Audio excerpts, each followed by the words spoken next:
प्रेम क्या है, जरा समझो क्या है प्रेम। आपको बताऊं, आप एक उदाहरण मुझे दो।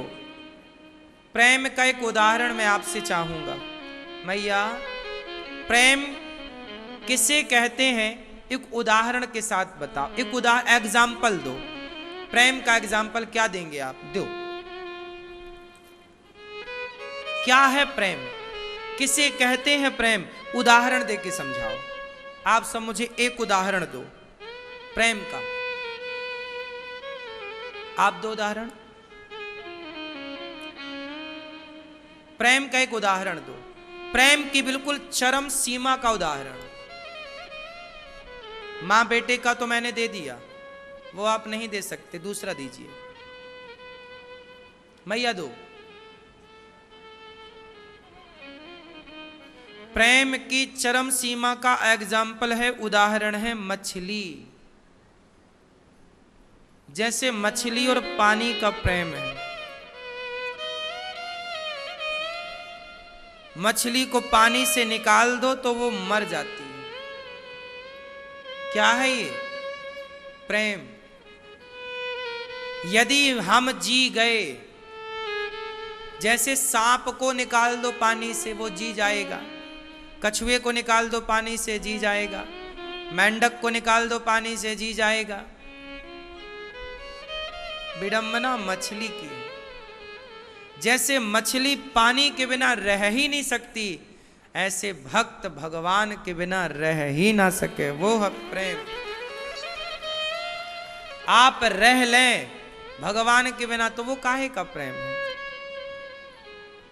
रह ना पाओ, जैसे मीरा रह ना पाई कृष्ण के बिना। हर समय कृष्ण चाहिए, कृष्ण का नाम, कृष्ण की कथा, कृष्ण का गुणगान, सबको छोड़ा, कृष्ण को नहीं छोड़ा।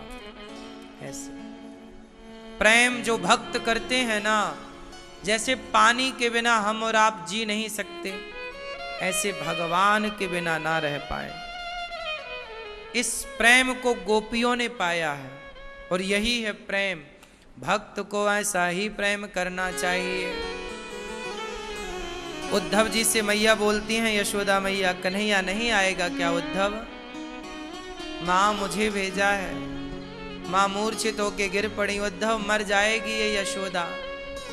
मैया ऐसा ना कहो, यदि आप मर गई और कन्हैया आए तो उन्हें माखन कौन खवाएगा? मां कृष्ण आएंगे, इस इंतजार में सब ब्रजवासी गोपियां जीते रहे, जीते रहे। कहा है आऊंगा।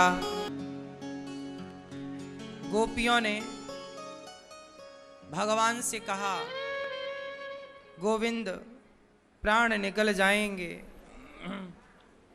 तब भगवान श्री कृष्ण वहां प्रकट होकर उद्धव जी को दर्शन देते हैं और उद्धव जी को कहते हैं, उद्धव हम गोपियों से पल भर के लिए भी दूर नहीं हैं। केवल आपको अभिमान का भी ज्ञान का अभिमान था, उस अभिमान को मिटाने के लिए हमने यह लीला रची। भगवान अपनी गोपियों से कभी दूर हुए ही नहीं। भगवान उद्धव जी कहते हैं, ब्रज रज में ही मुझे स्थान दो। तब लता पता बन के उद्धव जी विराजे हैं। भगवान द्वारिका गए जहां उनका विवाह हुआ। भगवान का पहला विवाह माता रुक्मणी जी से। मैया बैठ जाओ मेरी मां। दूसरा विवाह भगवान का जामवंत की बेटी जाम्बवती से। तीसरा विवाह सत्यभामा से। करवा चौथ के चांद को देखा जाता है, जबकि गणेश चतुर्थी के चांद को नहीं देखा जाता। एक चांद को देखा जाता है और एक को, क्या मतलब हुआ इसका? क्या समझ में आया आपको?